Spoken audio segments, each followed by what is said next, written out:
This podcast is sponsored by ebookit.com, self-publishing solutions for the independent author and small press. Visit us today at ebookit.com. Hello, everybody, and welcome to the Toastmasters Podcast, the official podcast of Toastmasters International. Hello, and welcome, everybody, to this live edition of the Toastmasters Podcast. Woo!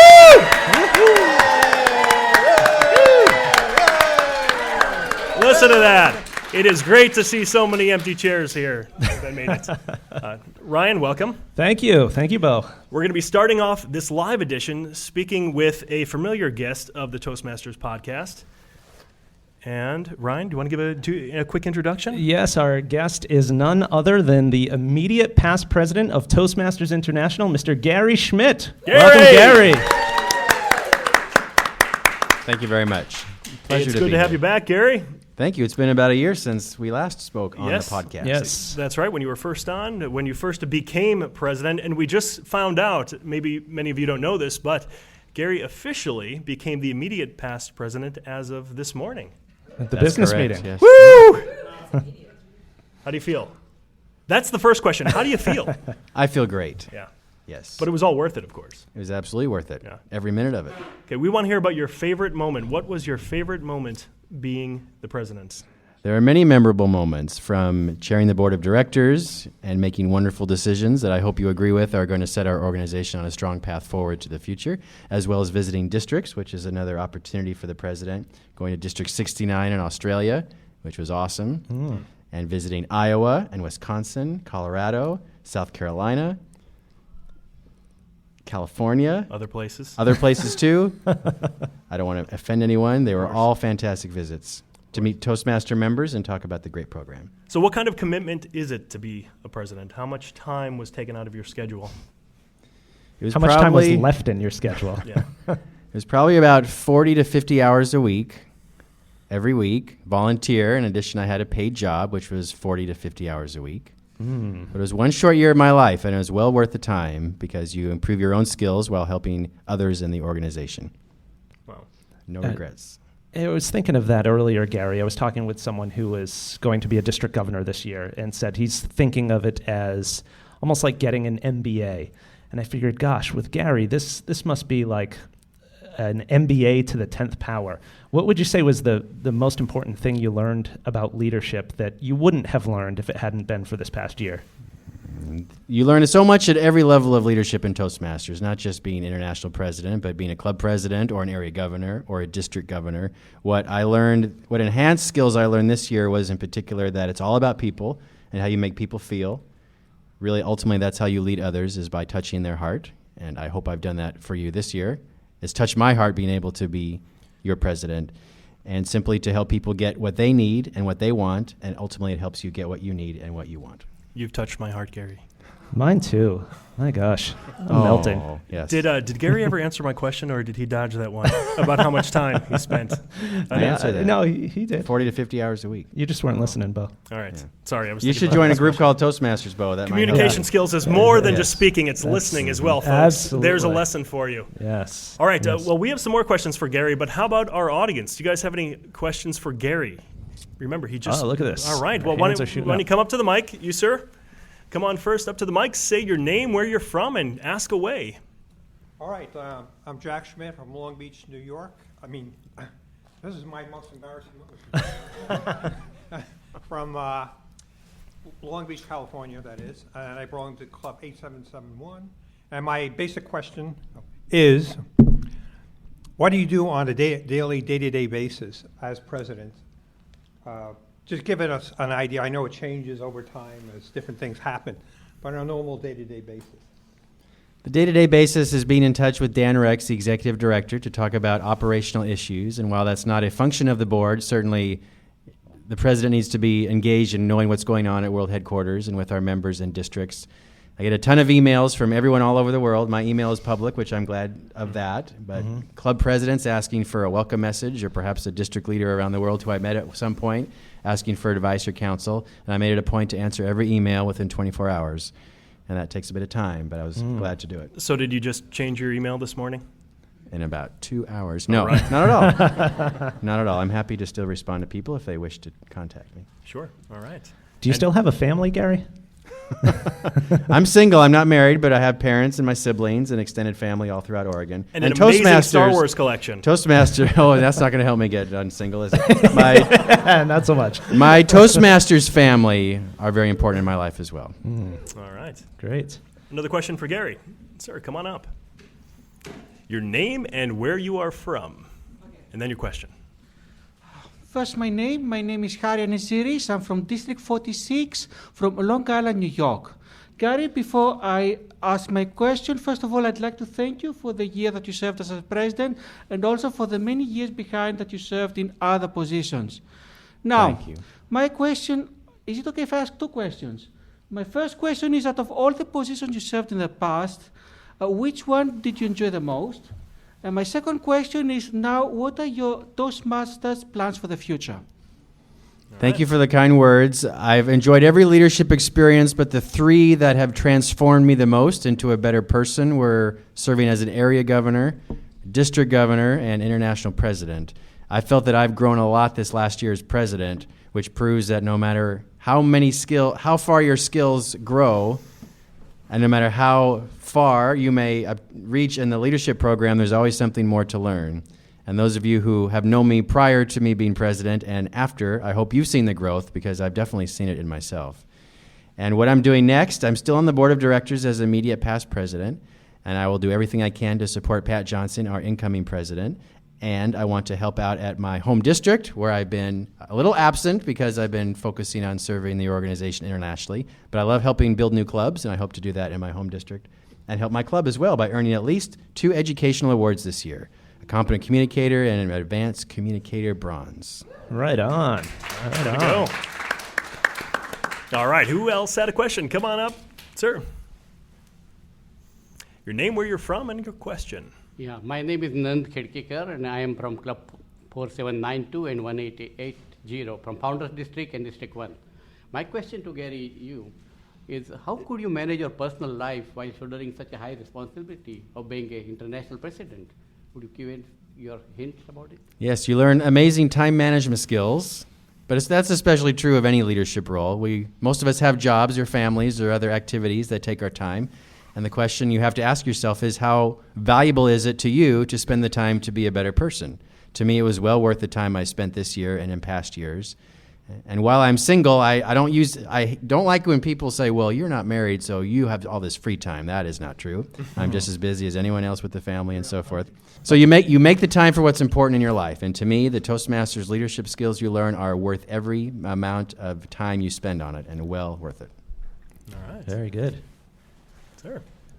My Name gosh. and where you're from. This is Dale. This is your opportunity. Your big Go chance, for it. Dale. Make it count. My name is Dale Olson from Wine Country Toastmasters up in Napa Valley.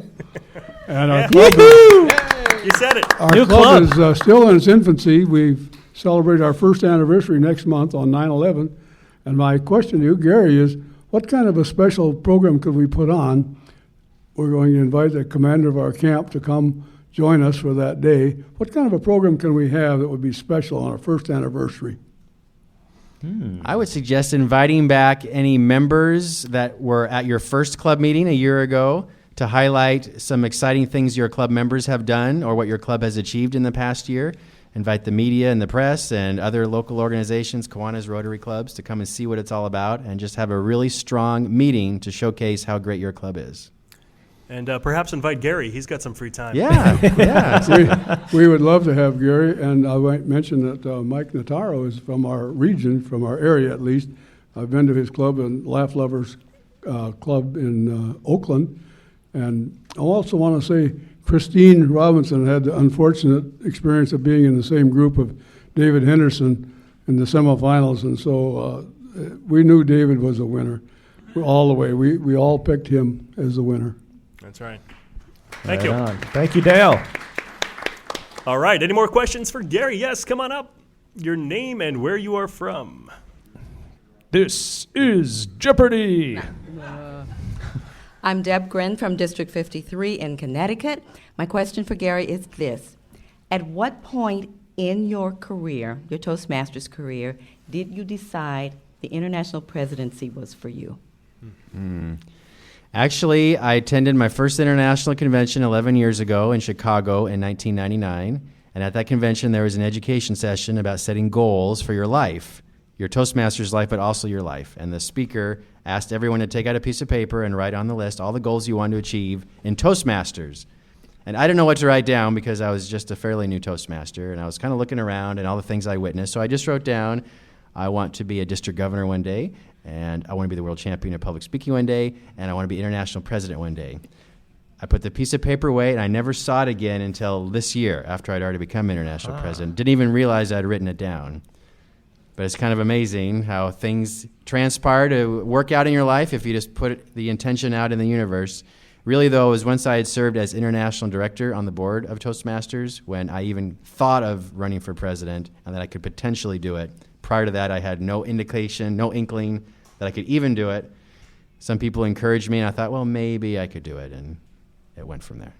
That's awesome. I wonder if there was anyone at the convention this year that wrote down a similar goal. Well, I said this at the first-timers reception. I see a few first-timers here that look around the room. You're going to meet friends that you'll have for the rest of your Toastmasters career at this first convention, but also to set goals and look around and see what you like and what you'd like to do and put it out in the universe. And in 5 or 10 or 20 years, you will absolutely achieve it.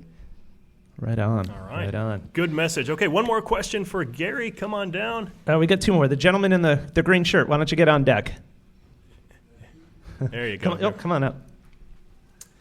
Hello, everyone. Hello. Hello. Hi. My name is Bode. I'm from London, United Kingdom, and I've had a fantastic time.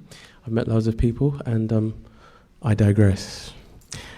Okay, my question is this: you've had a fantastic time, learnt loads of things. I'd like to know what were the most challenging things about your position, and how did you actually overcome those challenges? It was a great experience to chair the board of directors, and it is also a challenging, a difficult experience at times because there's so many things going through the mind if you chair a meeting. So if you've chaired a meeting at a club level or a district level, you may know that it can be an exercise being focused and making sure everyone has a chance to participate and speak their mind, yet to maintain control of the meeting so that individuals don't manipulate the meeting or talk too much or not enough, and just to make sure everyone is heard and that the group moves forward with consensus. And when I had the opportunity to chair this board, I didn't really realize how difficult that was. We have a great board of directors, and we had healthy debates often, which is needed. Yet for me, it was my learning lesson of how to have focus. I don't want to use the word control, but in a way to have control of the meeting, someone has to guide the meeting, but to see where it goes and to be flexible enough to go in the direction that the board is going without going off the track, so to speak. So that was a challenging lesson to learn, but I hope I've learned it this year. It was very valuable to have that experience and simply to use my skills and to help the organization. So. All right. Thanks, Gary. And you, sir, last question for Gary. Hello, my name is Ivor Gwynn, and I'm from Chicago. And Gary, I was in Washington, D.C. when you were elected. What change have you put in place that you feel that it's going to make a difference in Toastmasters? I personally have done nothing, but I've been on a board of directors that has worked together to do great things. Individuals don't do anything. It's a team that makes things happen. And I'm very proud of what the board of directors has done the 4 years I've served on it as an officer. One is the global representation and support that our membership approved last year, of which this year you're seeing the result of that, which are regions around the world, region advisors, all this, the whole training of district officers all happening in one place. The speech contestants, that was a component of it, all happening in one place. Just a dynamic new schedule and a way that we're moving forward as an organization. So I was happy to be a small part of that growth in our organization, how we're heading towards a bright new future. And I hope you realize that as well if you paid attention to what the board has done this week and also how the organization is moving forward. It really is exciting. It's putting us on a new track towards even greater growth, and how the organization is continuing to grow over time, as you've seen, is amazing, especially with the economy around the world. we're one of the only organizations that continues to grow and thrive. And that's because we have nimble and exciting leaders on the board and at the staff level and all across in our districts that are open to change and making things better. And that's very, very exciting. I'm going to edit that so it just says, I personally have done nothing, and I'm going to stop it there. That's my gift to you, Gary, going away gift. I think we should all give Gary a big hand for the work he's done in the last year. Thank you. Job well done. We know you have to get somewhere. You got to get changed, and you got to do your presidential duties. So once again, Gary, thank you so much for being on with us. Thanks for coming. It's been a pleasure having you serve us for the last year. Thank you. Thank you for your service and leadership, Gary. I just want to say I began my presidency on your podcast and I ended on your podcast. What a perfect bookend. What a great bookend to my service. Right on. Thanks, Gary. All right. No, all right. Well, we're going to move on to the games. Should we do Jeopardy first? Let's do it. Let's do Jeopardy. All right. What we need 4 contestants for Jeopardy. All right. We have 3 hands up. Why don't you guys come up and one more? Oh, we had our friend in the back. All right. We have our 4 contestants. All right. This is the way it's going to work. Ryan, do you want to move the microphone over towards them a little bit if you can? Or you guys could even scooch over so you're sharing the mic. Do you know on Jeopardy when you get the question, you smack the beeper and it goes beep, beep? Well, you guys have to actually say beep, beep. Okay? Okay, everybody try. Ready? 1, 2, 3. Beep, beep. All right. Well, let's try again. That wasn't that good. Beep, beep, beep. 1, 2, 3. Beep, beep. All right. Okay, good enough. That's the way. When you say beep, beep, whoever says it first goes up to the mic and gives the answer. Ryan has the questions. Do you want to explain the rest, Ryan? Yes, absolutely. And before I do that, let's meet our contestants. Yes. You want to go up to the mic one at a time, starting with you, sir? Okay. And again, your name, where you're from. My name is Harry Niziris and I come from Long Island, New York. This is District 46. All right, we're going to call you Phil. Because that's... Harry. Okay, We'll go with Harry. All right. And Dale? Dale Olson, Wine Country Toastmasters. Right on. Tammy Miller, State College Toastmasters, State College, Pennsylvania. Tammy's second appearance on the podcast. And our final contestant. Hello, everyone. I'm Linda, and I'm from Lake Avenue Toastmasters. Right on. All right, let's give a hand Linda. for contestants. So we do have the categories behind us. Tammy, if you don't mind just flipping that sheet for me. The categories today are World Champions, Toastmasters Firsts, Location, Location, Location, and No Educational Value Whatsoever. Is there any double jeopardy or is this the only part of it? Is there a what, please? Double jeopardy? Oh, no. A double jeopardy? We're keeping it simple here. Yeah, this is it. Yeah, this is it. We're not going to get too crazy on you. So, Harry, you're our first contestant here. Yeah. You could choose your category and choose the amount that you want to go out for. Location 100. Location, location, location for 100. All right. Oh, you want me to read them? All right, here we go. Everybody gather around the mic because you have to get ready with your beep beeps. Yeah, you can lower that a little bit. There you go. That's the way to play dirty. Okay, here we go. All right. Here's the question. Location, location, location for 100. The 2010 International Convention was originally...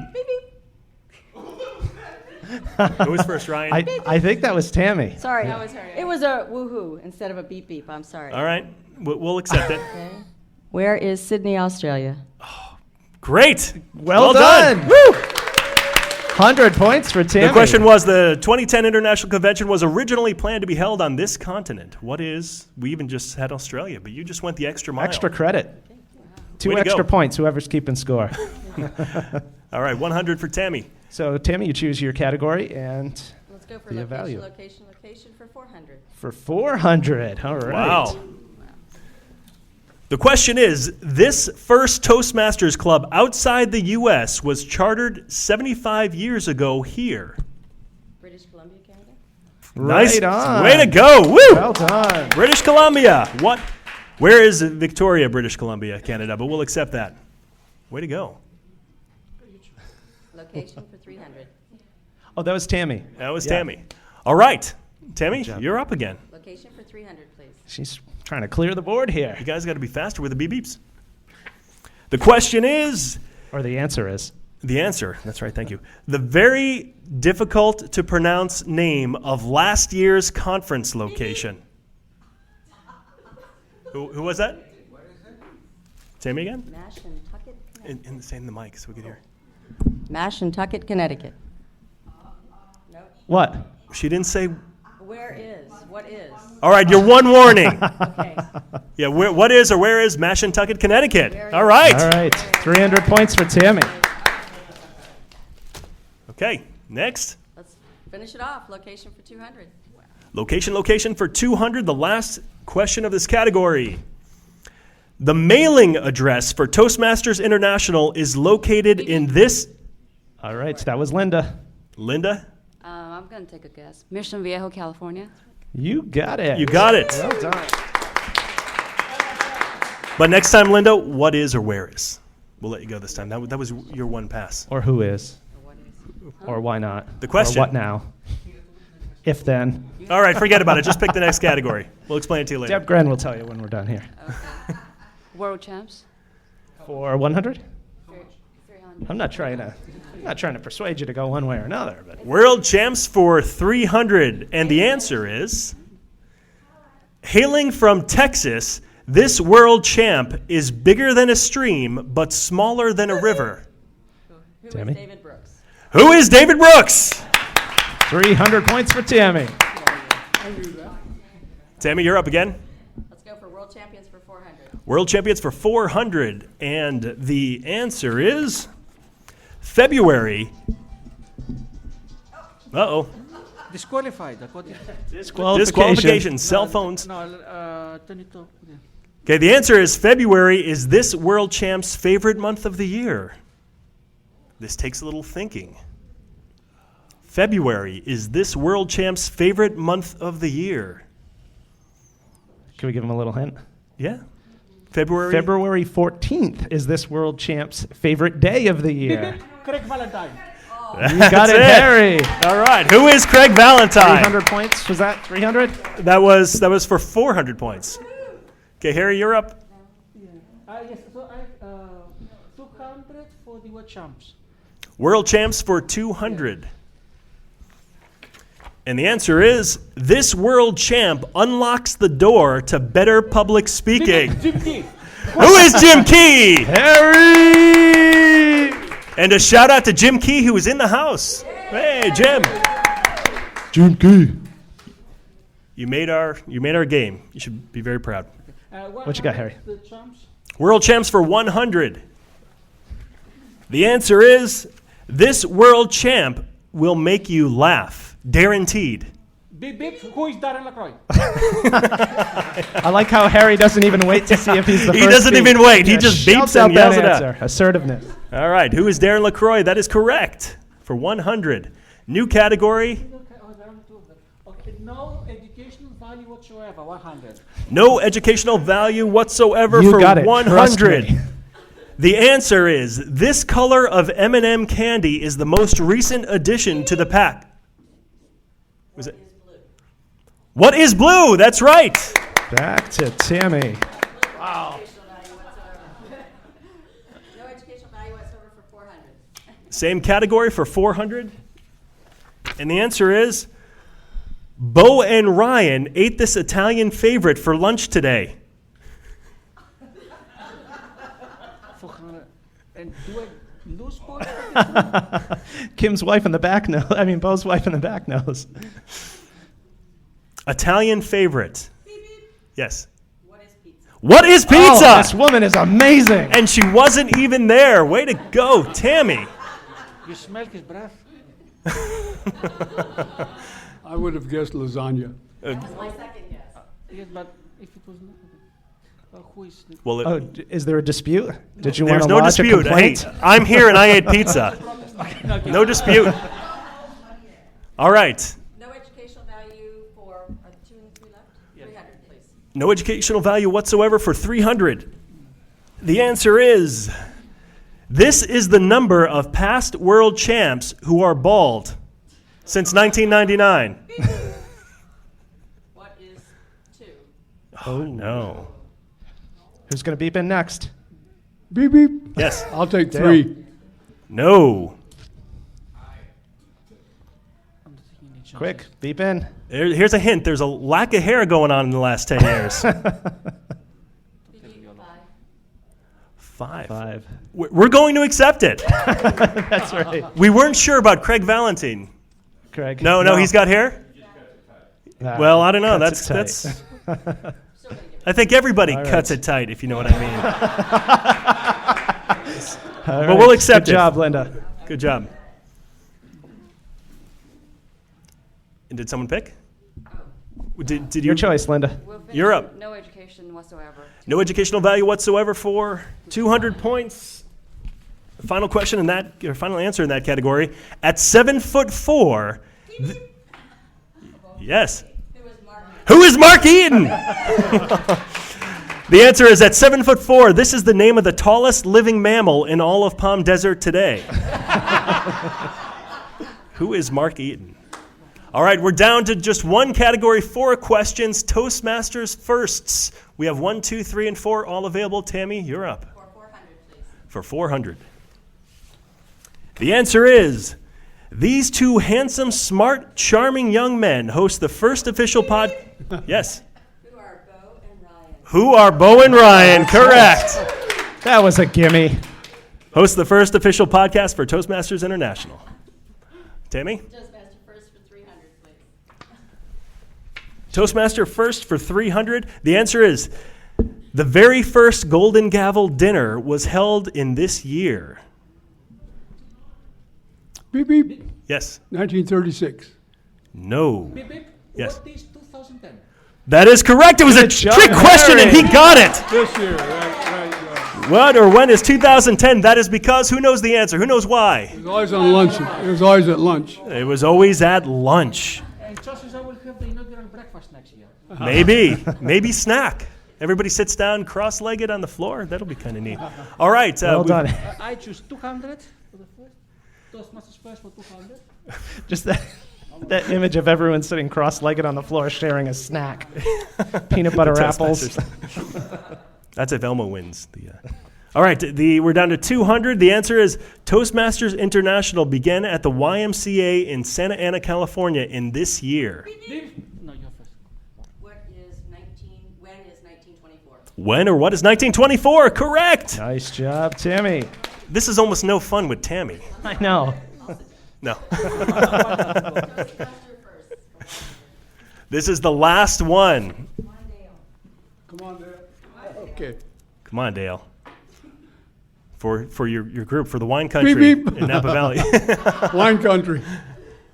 The answer, no. Okay, yeah, the answer is 37 years ago, TI opened membership to these members. Women. What are women? Women. What are women? Okay, let's give it to Dale. Why not? All right, Dale. He broke the protocol, but good enough. Right, and what or who are women? All right, so scorekeepers. We know. I think we know that Tammy won. How about the others? What are the points? Well, we have prizes.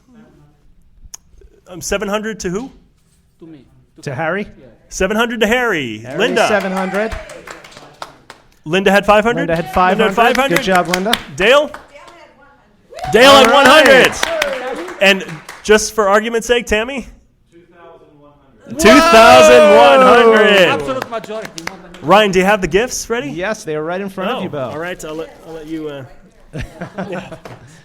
All right. Our first place winner, Ms. Tammy, gets this fine accessory. I have no idea what it does, but it has a battery in it. I'm guessing maybe it lights up and flashes. Oh, you don't? No. All right, well, you're going to enjoy it anyway. Our second place winner was Harry. All right. Harry, I'm going to give you here some hand sanitizer. Toastmasters International hand sanitizer. Look at that. Anybody's. Just don't try using it as breath spray. That's not going to work out too well for you. And our third place winner was Linda. I believe. And Linda, you're going to get a Toastmasters International retractable lanyard. Have fun with that. Wow. Enjoy that. And Dale, finally, representing Napa Valley bottle Wine of- Country Toastmasters in Napa Valley. A bottle of wine, I'll bet you. No, you're going to go show this off to your club. This also is a retractable lanyard. All right, thank you Right. much. Thank Give you a to hand all for our our contestants. Job well done. Tommy, congratulations. Great job. That was amazing. Good job. All right. The world champ just entered the building, the current 2010 world champ, David Henderson. David, come on up there, buddy. Come on up, Dave. World champ of public speaking 2010. Give him a hand.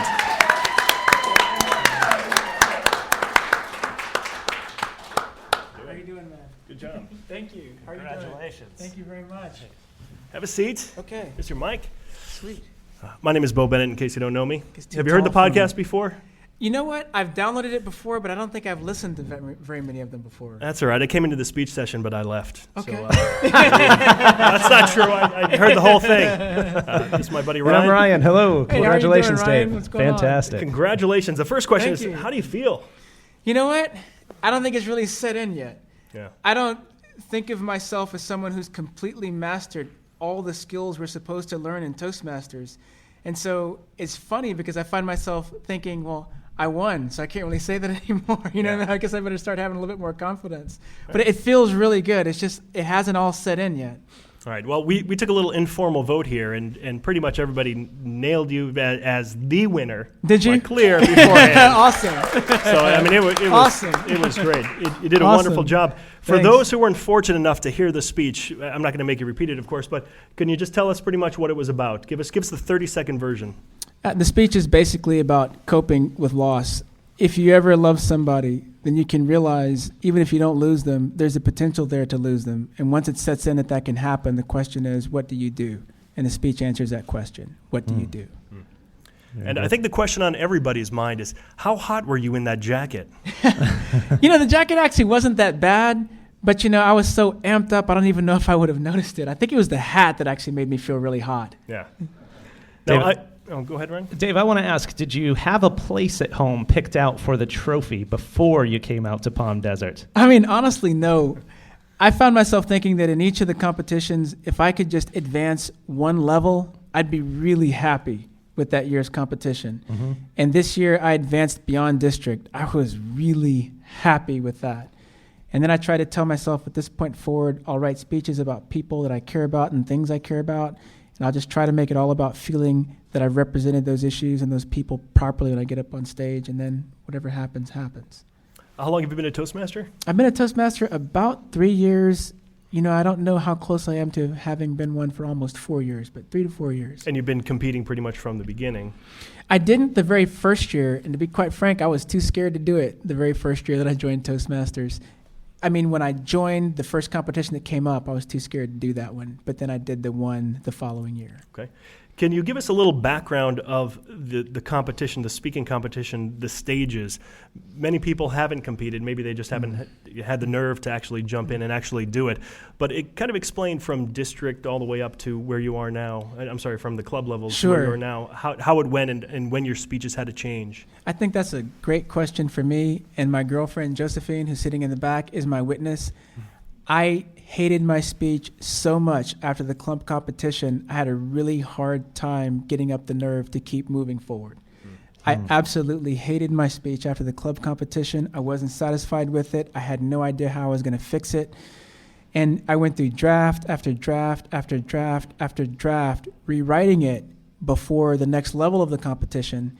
And then after I rewrote it for the next level of the competition, I found myself thinking, I feel like I have a coherent story now, and I have some things in it that are funny. But if somebody were to ask, what's the point? I don't know that the speech answers that question. So I read a couple of books, the most helpful of which was a book called Made to Stick. And then I figured it out, okay, the idea behind the speech is that hope is the best medicine, and all these other things that are going on are just designed to reinforce that message.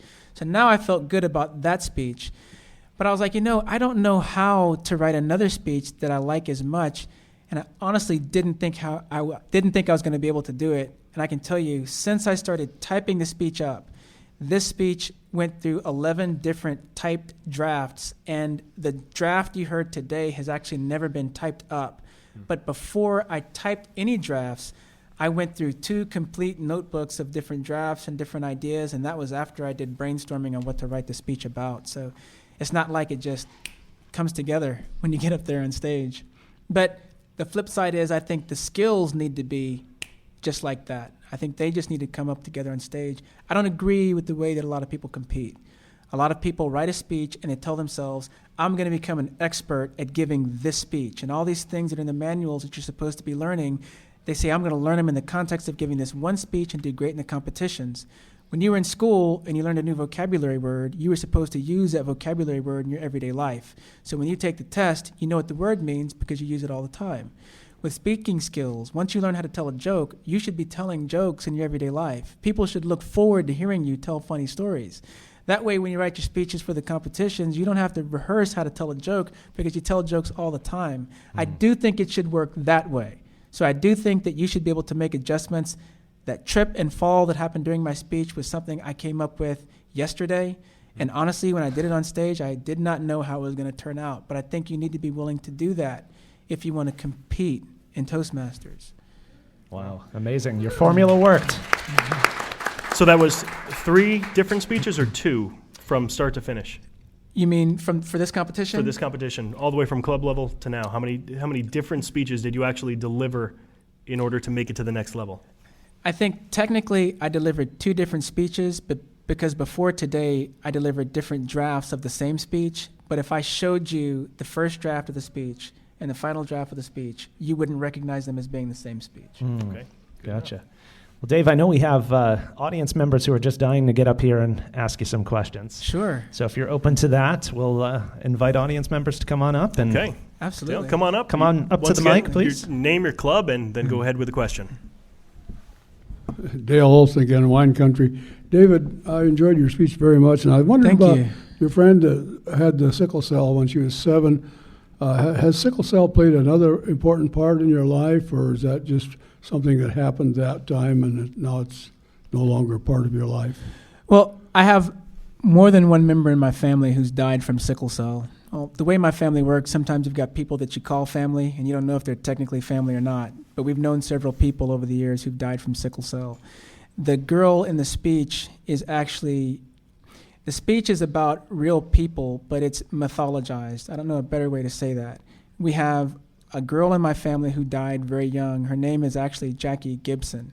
And I know Jackie was my aunt's first child, and Jackie died. I don't know for sure if Jackie died from sickle cell or not. It wasn't something I ever felt comfortable asking a whole bunch of questions about, to be honest, because the pain is still fresh from it. But in the context of trying to talk about the hard issue of losing people, I think using a child makes it easier because the audience will take to them more quickly. It's also unfair from our perspective for a child to die.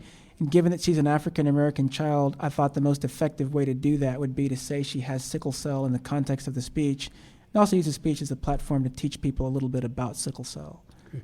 When you gave her the scarf and you talked about it, did the tears come naturally? Do they always come in that part of the speech when you talk about giving her the scarf? The tears come naturally because the irony for me as a Toastmasters is my main goal when I joined Toastmasters was to learn how not to tear up when I give speeches. And after giving several speeches, I realized, okay, this isn't going to happen. It's easy to say it now that I'm the world champion this year, but I felt like a failure when I couldn't learn how to do it. And so this was kind of like a Hail Mary pass. I said, well, if I can't figure out how to make myself stop crying, I'll try to just learn how to put in context for the audience why I'm crying. I didn't think I'd ever actually manage to make people in the audience cry. So in the scarf scene, part of what I'm thinking about is what I actually know about Jackie, what I know about kids who've died under similar circumstances, and that's where the emotion comes from for me. Good. Thank you. Thanks so much. Yes, sir. Thank you. Just for the record, I wasn't crying. Something got in my eye during that part of the speech. And I just kept on rubbing it. And all right, next. Here's the man. Hey, my name is Jim Key. I'm the 2000 World Champion of Public Speaking. And before I have a question, I want to say that there are moments in speech contests when a speaker has such a strong impact on you that during that minute of silence, you are still resonating with the emotion that that person has touched in you. And usually it stops after the minute of silence. But for me, today, it continued throughout the rest of the speech contest because it's been a long time since I've seen someone touch such raw, authentic, sincere emotion in me by listening to them speak. And so I think for that, you are to be congratulated, and I am thrilled that you are now one of the newest champions. So kudos to you. Thank you. Thank you very much. All right. So my question is this. Over the years, there have been a number of champions that have done, a number of contestants that have done creative things with their attire.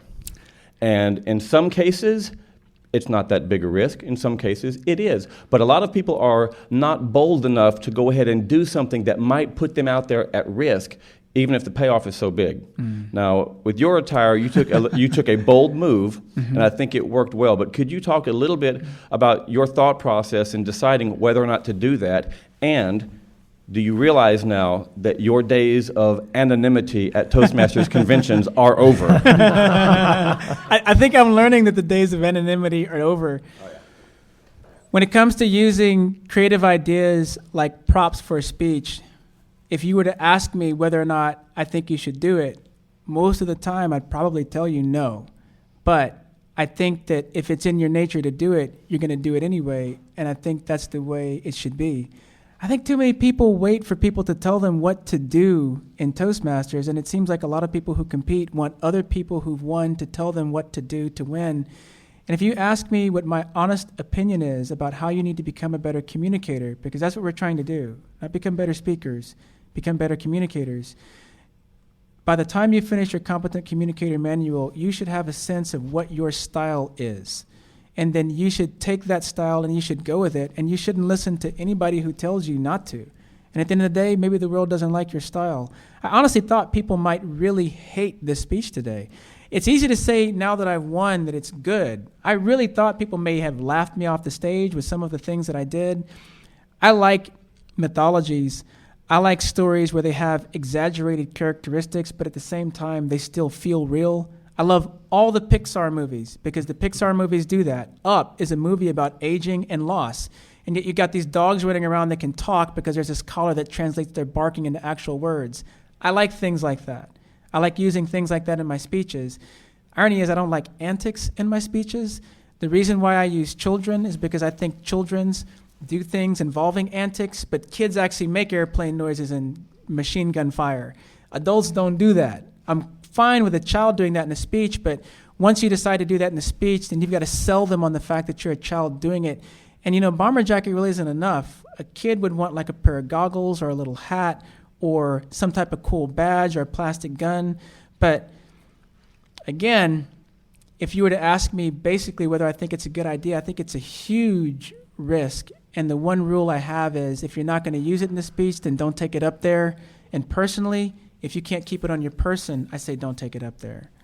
Okay. Well, I think the audience here in the room and the audience listening to the podcast now understand why you're the world champion. Again, congratulations. Thanks. I appreciate that.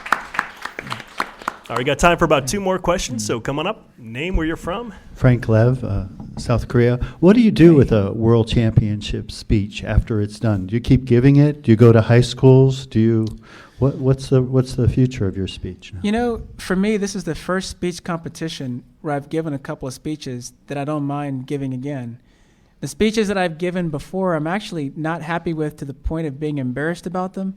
So I actually don't want to ever give them again. I said, these speeches are laid to rest. We're going to start over again. We're going to do this right this next time. So now that I've given a speech that I actually like and don't mind giving again, I'm not quite sure what's going to happen with it. I can tell you this, though. I realized last night if I was going to sell the audience on that fall, it had to be a real fall, and I can't do that fall on every surface. All right, last question. I took the chance. Yes. Hi. Okay, come on up. Okay, I'm from Istanbul, Turkey, and Toastmasters is very new there. The club we founded 2 years ago. And I want to ask you, what is your recommendation to the people? Maybe they're not really aware of public speaking and communication skills. Like, people are not really aware that this is really important. What do you recommend us to bring the attention to the public that developing their communication skills are really important, so that we can use that strategy to grow Toastmasters in Istanbul and in Turkey? I would tell you to avoid making it about public speaking. because personally I don't think it's about public speaking. I think it's about communication, which you mentioned.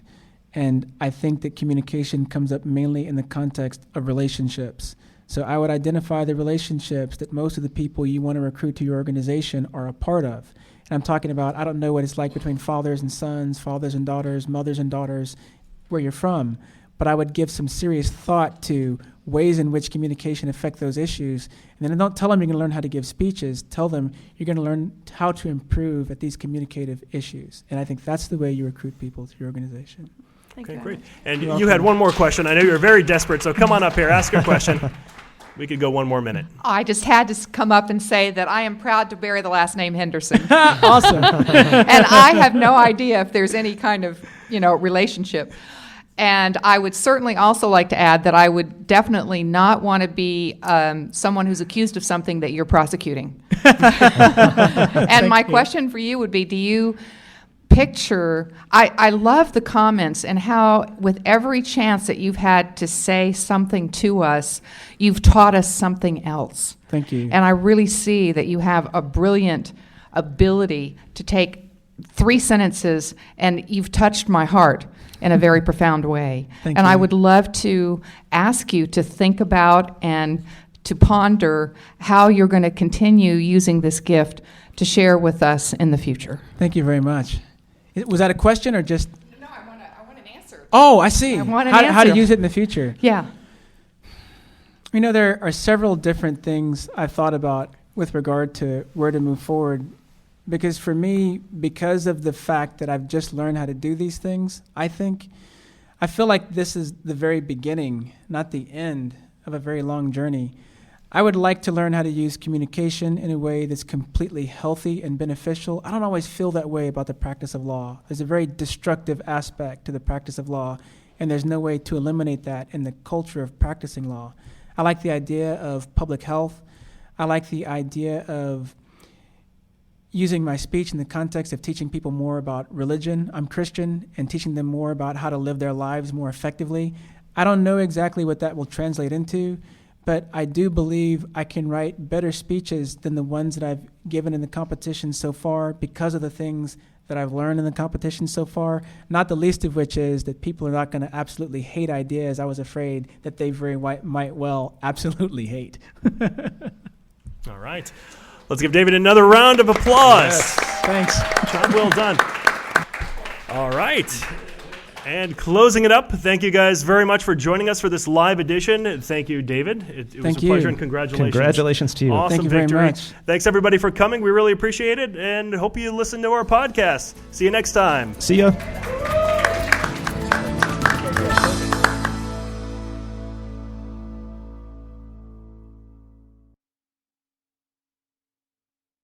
Isn't it about time you published that book you've been thinking about?